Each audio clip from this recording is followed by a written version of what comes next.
protocol or Olymp, therefore initial conditions.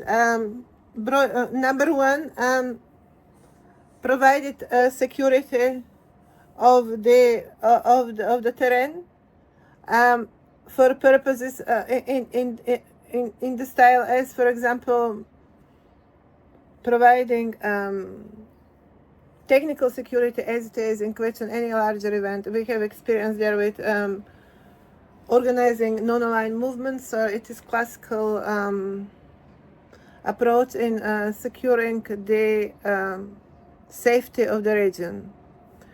Point number two, securing the national the independent status of the nations, especially of the region. Greece is there, especially Macedonia, neighboring territories, former Yugoslavia is there, so very much it will need to be recognized, newly formatted Albania equally.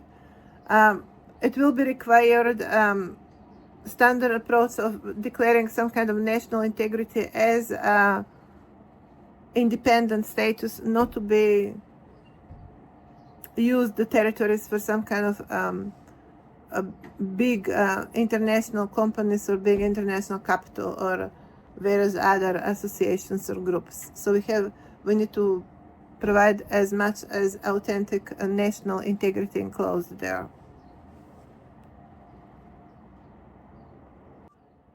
Condition trait is very much important to me to be noticed that I am the author of this work. Authority rights is important aspect. It is important to be noticed that we talk about here constitutional platform of something that as substance of organization of international order, which in substance somehow looks like a replacement of United Nations. It is brought much more to its organic geographic location where we can talk about principles of emerging principles of creation of nations, principles of political thinking, political philosophy, and organized society for that matter, where I also enclose as my kind of standard rather 10 Commandments of Moses. I prefer to use that as my reference to my work rather than philosophers as Aristotle, Plato, and the rest that look more to me like as fraternity society. And although they have value in depicting of problems in relation to organized society of that time, I don't like when many people use them still as some kind of present reference, where these are not exactly absolute words. They are using very much in reference time to which they have been living and conditions in that time.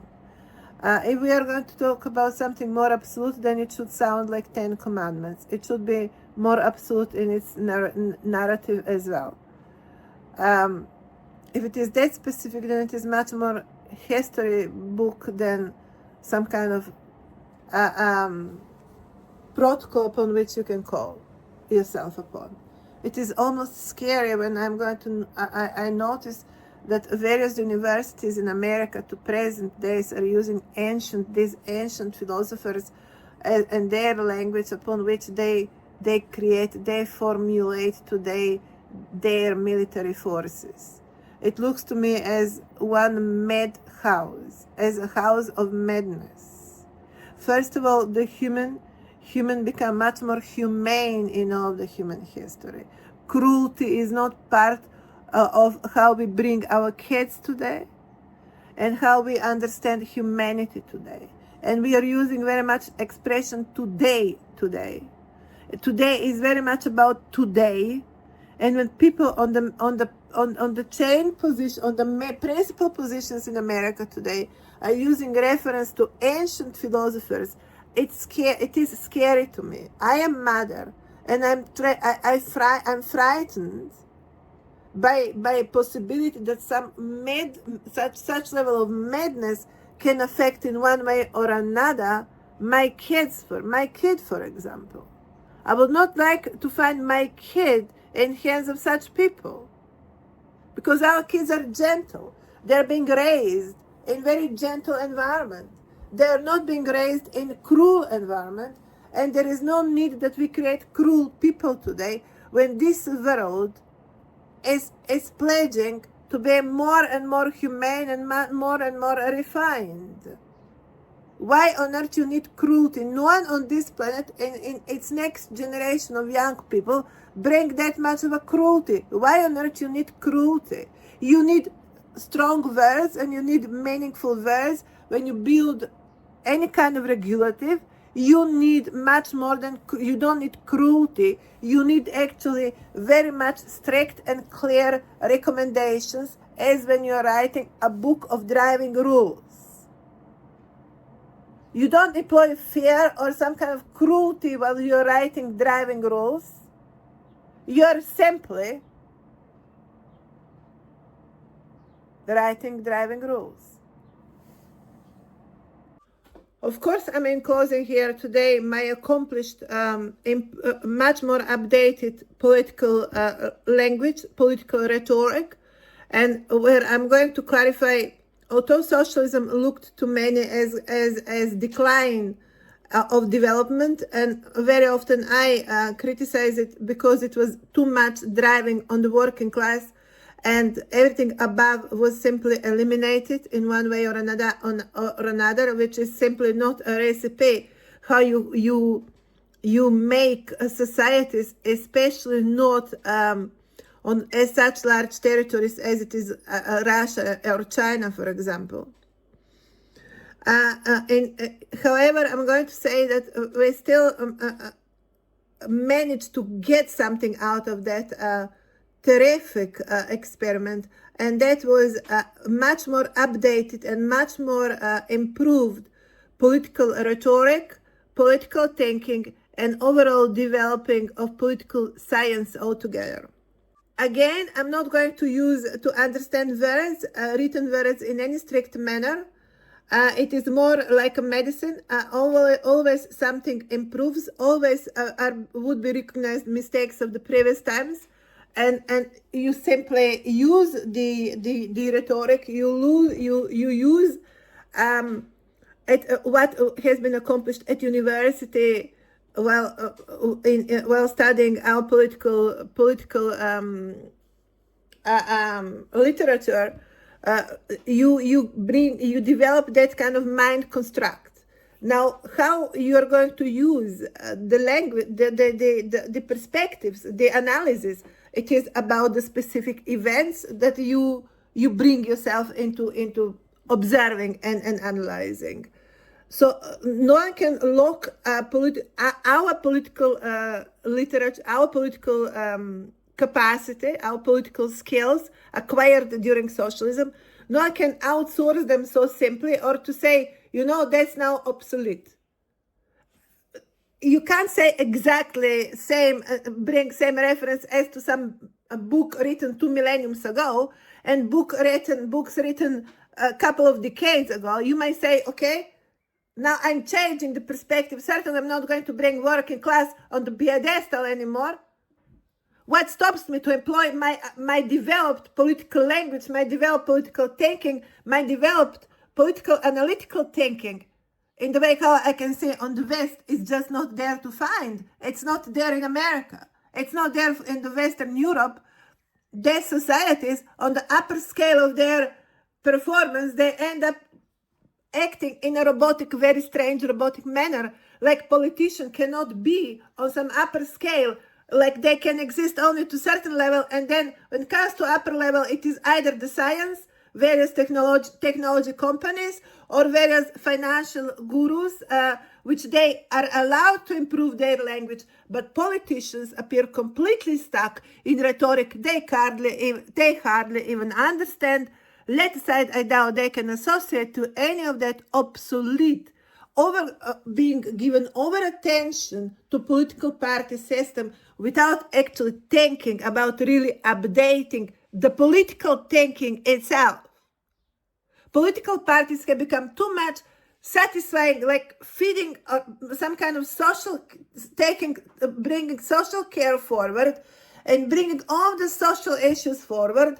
But where on earth is political rhetoric, and where is political skill, a real political skill that would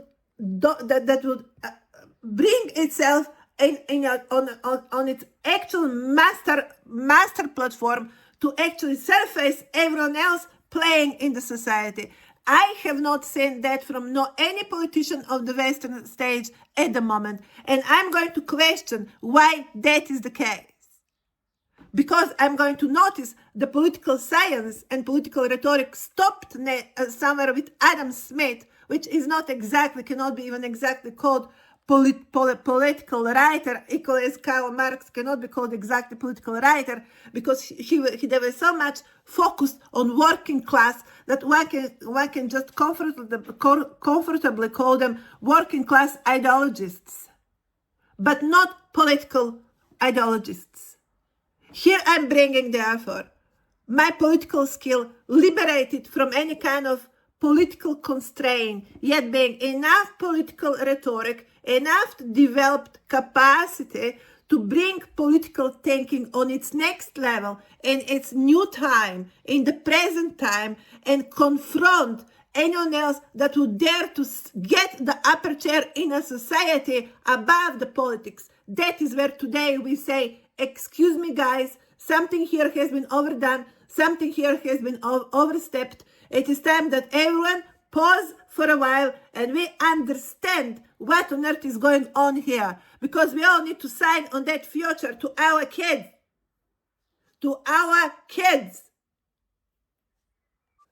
I cannot be outsourced as a person because I'm being born somewhere in Eastern Europe while speaking the world.